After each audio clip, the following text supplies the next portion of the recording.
So I'm back again with another Monster Hunter Platinum, and this time it's the latest release in the franchise, Monster Hunter Wilds. As I have mentioned previously, I've always loved the Monster Hunter games, and I was really looking forward to this game and couldn't wait to see what changes they had brought to the franchise. So with that, I'll get straight into the video. So the game starts with a cutscene of two villagers fleeing a monster, and only one is able to get away to get help.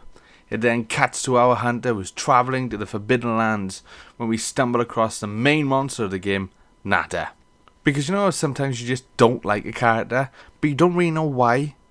Yeah, this is not that. But I won't spoil that part for you, as I feel the dislike of Nata should be experienced yourself. Now I've had my tangent, let's get back on track. So we now have rescued Nata and have been tasked to go back to the Forbidden Lands to explore the area for more signs of life, as it was originally believed to be uninhabited. On our return, we see another villager in distress, but this one is running from a pack of monsters. And that's when we jump straight into action and first get to ride the mount in the game, The Secret, to rescue them. Once done, we then have to rush off to save their brother and have our first official hunt of the game. This is where we are shown the basic mechanics of the game and where we are introduced to a new mechanic in the franchise, Focus Mode. This is very useful in the game and helps in dealing lots of damage and getting a lot more extra parts as well. It also allows the player to look at where they are attacking and direct them rather than just moving forward with their attacks. And finally, it also highlights wounds on the monster, which are what you really want to focus on and will have different effects for the player based on which of the 14 weapons in the game that you decide to use. Now, with the first monster hunted and another villager saved, we return to our camp, earning the first trophy of the game. I then continue to work my way through the first chapter in the game, hunting more of the new monsters in the franchise and earning some more trophies along the way. The first was for mounting a monster for the first time, which you will definitely earn while playing through the story, and the next two were then both earned in the same hunt against the Alpha Doshamagaru. The first was for performing a sneak attack, which I did purely by accident, all because the monster decided to focus his attention on another monster at the time. And the next one was for earning my first Silver Crown or higher, which is a way that monsters are rated in their sizes, with the smallest and largest sizes of a monster being represented with gold crowns. I'll explain a little bit more on that later, as this is a big part of the platinum. But this was given because the Doshamagaru was a large gold crown, and from what I can tell is a guaranteed gold crown size for the story hunt. And the last miscellaneous trophy I would earn in this period would be for customizing my secret, which is the mount in the game. It was now on to the last mission for the chapter, and this is where we are introduced to our first apex monster, the Uthduna. These are monsters that rule the locale that they are found in, and this is the first monster that gave me my first faint, which I didn't mind as I was still wearing the starting armor in the game. But once the apex monster is injured and close to defeat, a cutscene plays and gives us our first look at the actual main monster of the story, the Arkfeld. Kills the monster and we are left to just carve its remains and finish the mission, earning second story trophy. I moved straight on to the next mission in the story as I wanted to get through it as fast as possible while still enjoying it at the same time. So I continued working through the missions, hunting more monsters in the game and earning some more miscellaneous trophies. One for landing 50 successful attacks on weak points while in focus mode, which is 100% an inevitable trophy to earn, because if you are not using this system in the game, you're just making it unnecessarily difficult for yourself. The next was for cooking over the barbecue grill for the first time, which is a new system in the game, as it used to be that you would have a team of cats back at camp cook meals for you before a hunt, but this time you cook them yourself. But they are timed, so you can have one meal last for multiple hunts, which is good, but I do miss the cats cooking with a little dancing while cooking my hunter's meal. And the last miscellaneous trophy I earned in chapter 2 was for completing a quest in multiplayer, which was done when hunting the second apex monster, the Raidau. But it wasn't intentional doing it, I just had a random player join right at the end of the hunt as well. So they had a nice easy win on that one. I then had a couple more quests before hunting my third apex monster, and one of the cooler ones in the game, the Black Flame, also known as Nudra. It is an interesting fight and always looks really cool when he sets himself on fire, but after completing the hunt, I had the trophy for completing chapter 2. It was now on to the third chapter of the main story and the final part in low rank. This takes us to the last area we hunt monsters in the game, Wyveria. and one of the first quests has us hunting a Guardian Doshiguma, which is basically a clone of the original monster, with the same behaviour in fights, with 1 or 2 extra bits added in.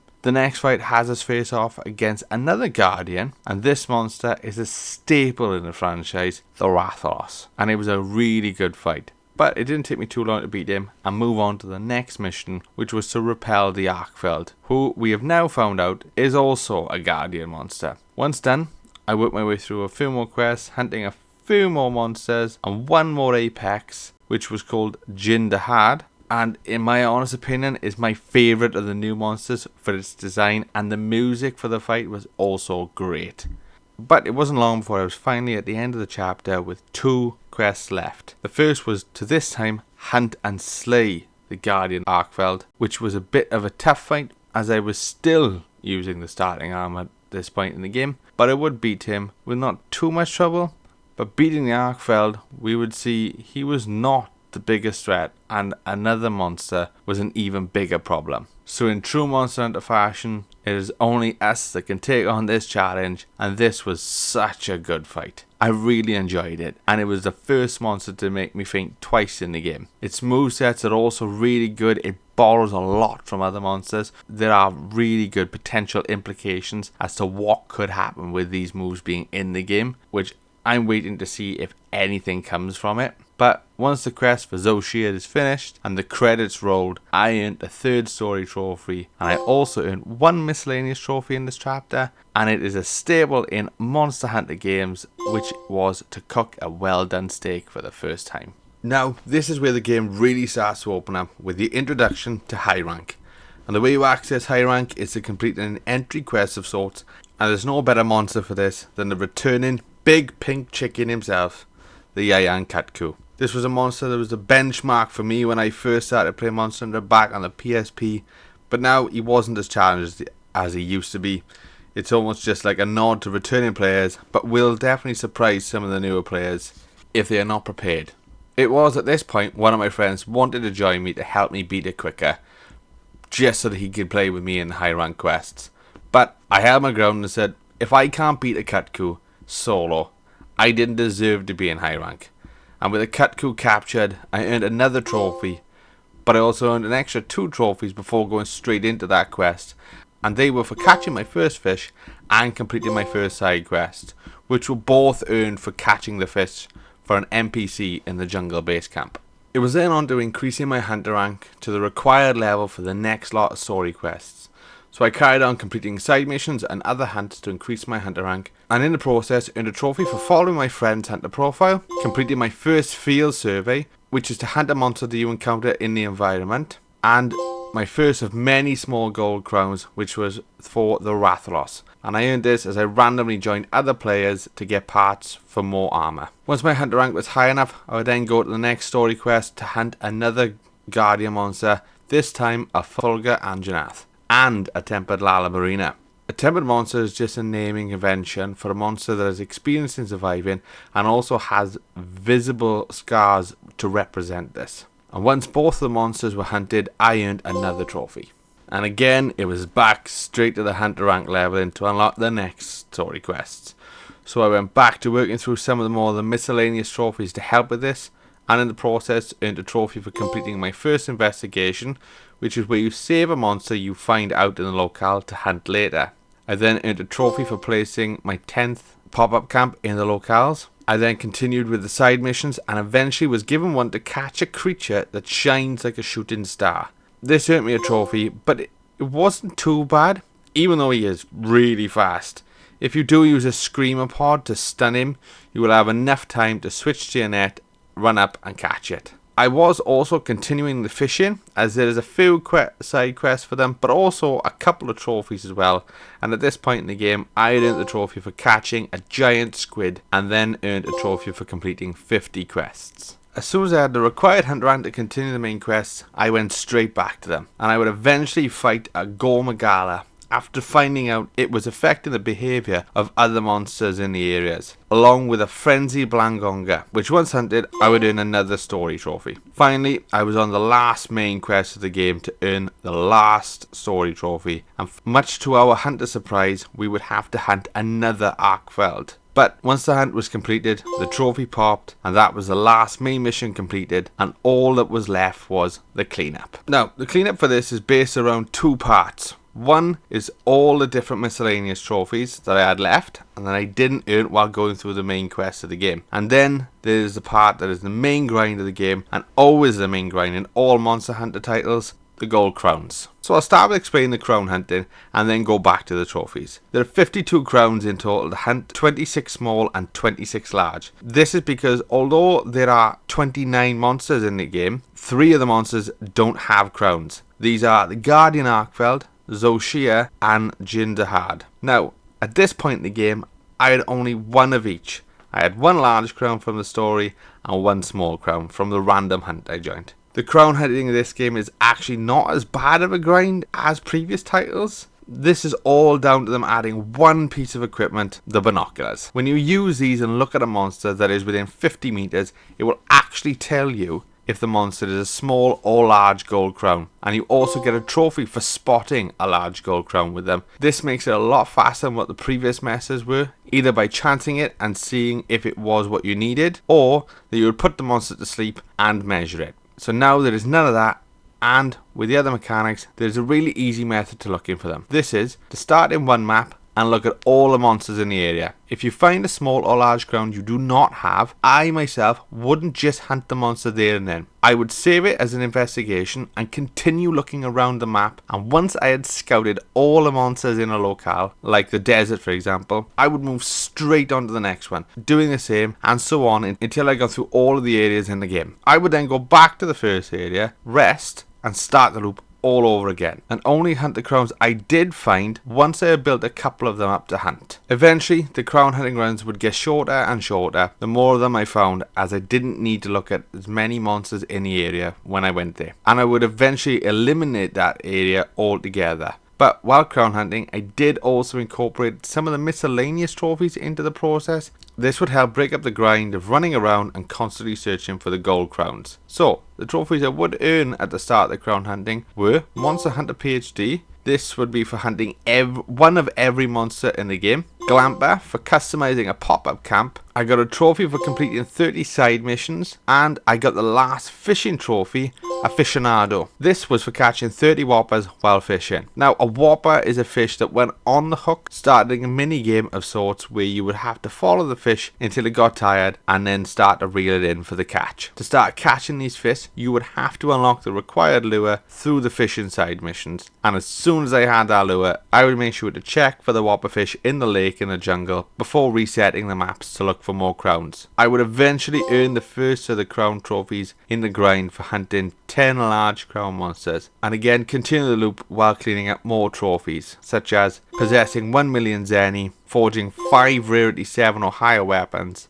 obtaining an Arshan weapon of rarity 8, viewing 30 different hunter profiles, forging 5 different armor pieces of rarity 7 or higher, and hunting 100 large monsters. The next trophy I earned for crown hunting was for hunting 10 small crown monsters, and even though the grind was easier in this game, it was still a grind nonetheless. Luckily, I did have one of my friends who would also keep an eye out for some crowns while he was playing, as in this game when you save the monster as an investigation, as long as it is a crown when you spot it, it is guaranteed to be a crown when you start that investigation, and you can repeat that quest 3 times. So this allows players to make the grind easier if they are hunting for them with other people, or to even trade them if you are in groups online for it. Now, my grind wasn't made too easy, as my friend wasn't looking for them as actively as I was, but every little helps, as they say. The next sort of trophies I would earn were for having 10 different special items of rarity 6, and this was a little bit of a complicated collection in itself, as there were 2 items that would spawn in the jungle map under the right conditions, the worst of those being the stupid Nightflower Blossom. One was for completing all of Armor's optional quests, which I'd already done without really realizing, but then the last 7 were all tied to random emergencies in all of the areas. appears. This is where the material is available in a locale, but it's completely RNG dependent to have it appear, and you have to keep an eye out for them. So when I saw what ones I was missing, I would check the event log for the locales that could have these emergencies in to see if one was showing, and then if it was, I would wait the real time until it spawned. This was represented at the top of the list in blocks of 10 minutes. The next trophy was for completing 100 quests with my trusty cat Teddy, who eventually became useful even if he wasn't at the start. I got a trophy for hunting 50 tempered monsters and one more for completing 100 quests in multiplayer. I was now near the end of the game with just a few trophies left. I eventually found my last large gold crown, the Odogaron, earning me the Giant Crown Master trophy. I would then get my hunter rank to 100 next and then hunt 50 apex monsters, which was another grindy trophy, but to make this easier, I was originally combining it with a tempered hunt, but then went to the easier versions after I got that trophy. But alongside that, I was also looking for quests in the SOS section of the quest hub that had already been going for at least 7 minutes, in the hopes that I would join near the end of the hunt, which I know is really lazy, but after the crown grind, I think I deserve a pass. The last miscellaneous trophy I had left to earn was for capturing 50 monsters, which I didn't feel I needed to do like in previous games. I was capturing some of the monsters for the crowns I hunted when I could remember the traps, but near the end, to speed this one up, I looked for the capcom capture quest in the SOS and joined that, as it meant that it had to be captured and to slay it wasn't an option. This earned me the trophy nice and easy, and to leave me with one more for the platinum, miniature crown master for hunting all mini gold crowns, and the last one I had to find was the Guardian Rathalos. But the problem for me was that I was now running very low on points in the game, and I only had a limited number of rests before I was skint. So I crossed my fingers and prayed to the RNG gods, but luck was not on my side, and I couldn't find the monster before running out of points. And I thought, great, this was going to be an absolutely boring grind of hunting random monsters for points in the hopes of finding the crown. But I had one more Hail Mary sort of idea to try. I thought that since I needed one more, maybe someone else would need one. And I still had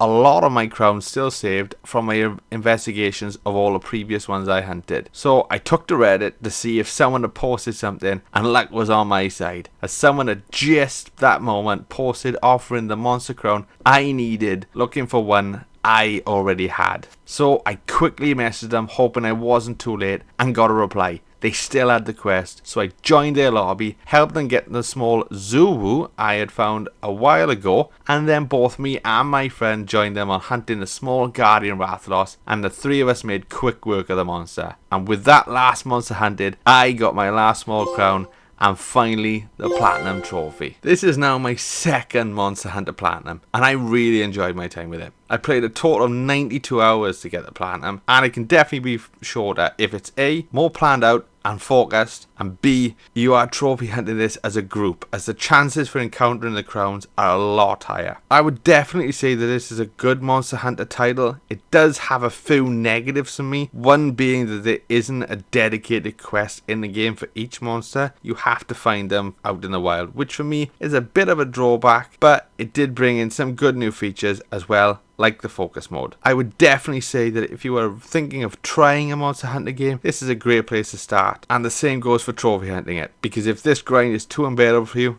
definitely don't trophy hunt the others. Now this game is done, I'm just left asking myself, what next? World maybe? But anyways, I hope you all enjoyed the video, and if you did, check out some of my other videos on the channel. Also, don't forget, hit that like and subscribe button, and catch you all next time.